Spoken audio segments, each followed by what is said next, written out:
à 1 heure de Paris.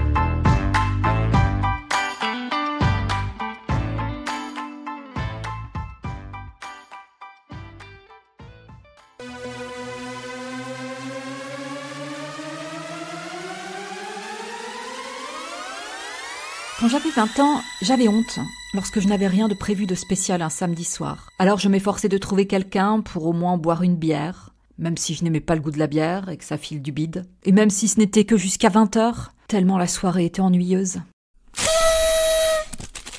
C'était toujours ça.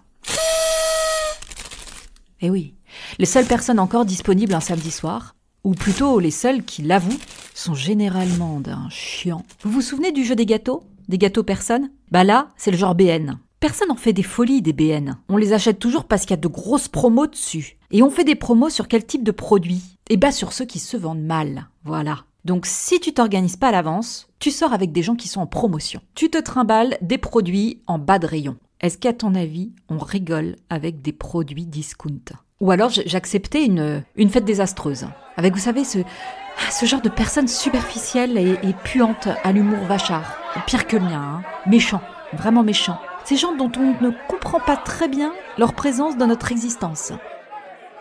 Ou alors je mentais. Je restais chez moi, honteuse. Et puis je m'inventais une formidable soirée à thème, avec des artistes passionnants, dans un bar branché, caché dans l'arrière-boutique de créateurs du 11e, rue Oberkampf.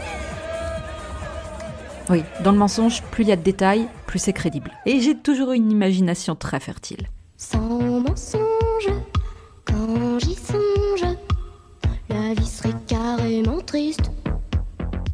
À 30 ans, soit je m'efforçais de sortir, soit j'assumais totalement ma soirée loose à la maison. Pour me goinfrer de chocolat devant un de mes films préférés, ou vider une bouteille de vin italien en écrivant une nouvelle pièce de théâtre. Il est certain que la deuxième version me donnait toujours beaucoup plus de charme et de profondeur. Alors parfois, si l'inspiration n'était pas là, je faisais un mélange. Je regardais ma petite série en buvant du vin, tout en réfléchissant au thème de ma prochaine pièce de théâtre. À 40 ans, j'oublie carrément que nous sommes samedi. J'oublie d'organiser, d'accepter ou d'inventer une soirée. Samedi soir maintenant, ça veut juste dire que demain c'est dimanche et que peut-être demain on pourra enfin dormir un peu plus longtemps. Que peut-être les enfants par miracle oublieront de se réveiller tant qu'il fait encore nuit. Ou qu'ils perdront le sens de la visite et ne retrouveront pas tout de suite le chemin de notre chambre. Je tiens sans doute un début de solution là. Il faudrait qu'on se cache. Après les oiseaux se cachent pour mourir, ce serait maintenant les parents se cachent pour dormir. Un soir dans la salle, un autre samedi soir dans le bureau, les semaines suivantes dans la chambre des grands, quand ils sont chez leur maman. On tourne quoi. Le temps que les gamins nous retrouvent, le temps de la panique, des pleurs, l'énervement, la prise de confiance en soi pour monter quelques marches. On gagne peut-être 3/4 d'heure de sommeil dans l'affaire. Maman ?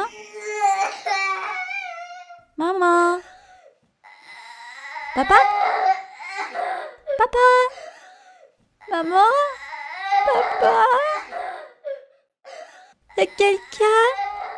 Alors, je l'ai déjà dit précédemment, et plusieurs fois pour ceux qui suivent, je ne juge personne concernant ces préceptes éducatifs. Chacun fait ce qu'il peut pour pouvoir s'en sortir. Donc je vous demande de bien vouloir en faire autant. Merci pour votre générosité et votre écoute. Je vous dis à la semaine prochaine. À 1 heure de Paris. Le podcast.